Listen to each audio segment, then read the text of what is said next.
et j'habite à la Clusaz. Il y a 50 ans, quand on me posait la question, je disais je suis la fille d'André Bétan. Et ce qui me passionne, ce qui me caractérise depuis tout le temps, c'est l'humain.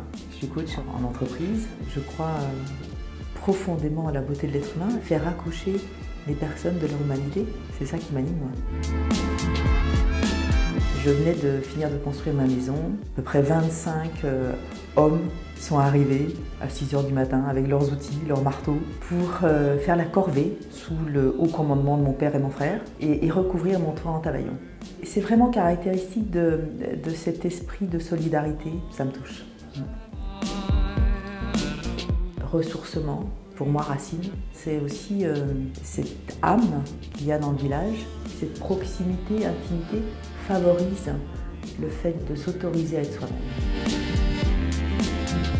Je me suis engagée lorsque René a débarqué chez moi un soir, il m'a parlé de la liste, donc ça m'a surprise parce que je ne m'étais jamais posé cette question. Je lui ai demandé pourquoi moi?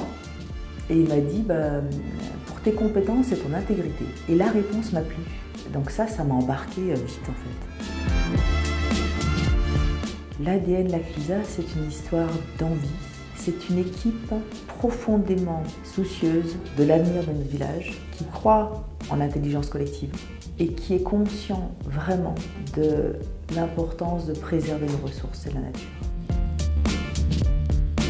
Il y a tellement de compétences, de belles compétences dans l'équipe. La qualité des débats, le souci de profondeur, d'expertise. J'ai une foi énorme dans la jeunesse. Donc cette jeunesse, c'est ce qui nous permet d'avancer, d'imaginer l'avenir, de rêver, de croire que tout est possible. Alexandre a déjà 36 ans. Notre cher président de la République a été président à 38 ans, donc il n'est pas si jeune. Donc jeune ou pas jeune, je crois que c'est une question d'état d'esprit. Et en même temps, il y a la maturité, des plus anciens comme René, moi, etc.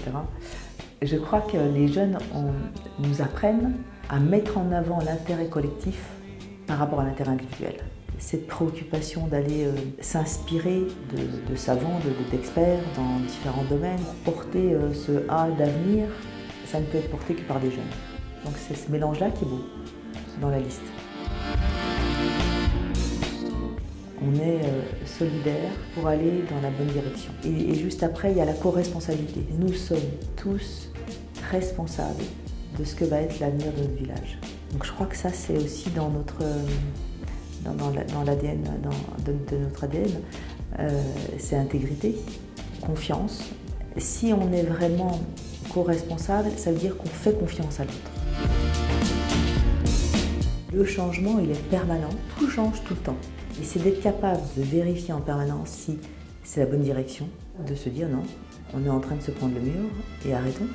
C'est les pièges de notre cerveau qui a peur et qui veut toujours poursuivre dans la même direction. Est-ce qu'il n'y a pas d'autres options? Quelles sont les options? Quels sont les risques?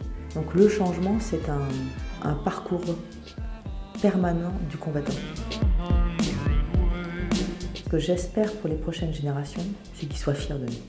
Qu'on ait été capable de leur laisser un environnement dans lequel ils puissent grandir.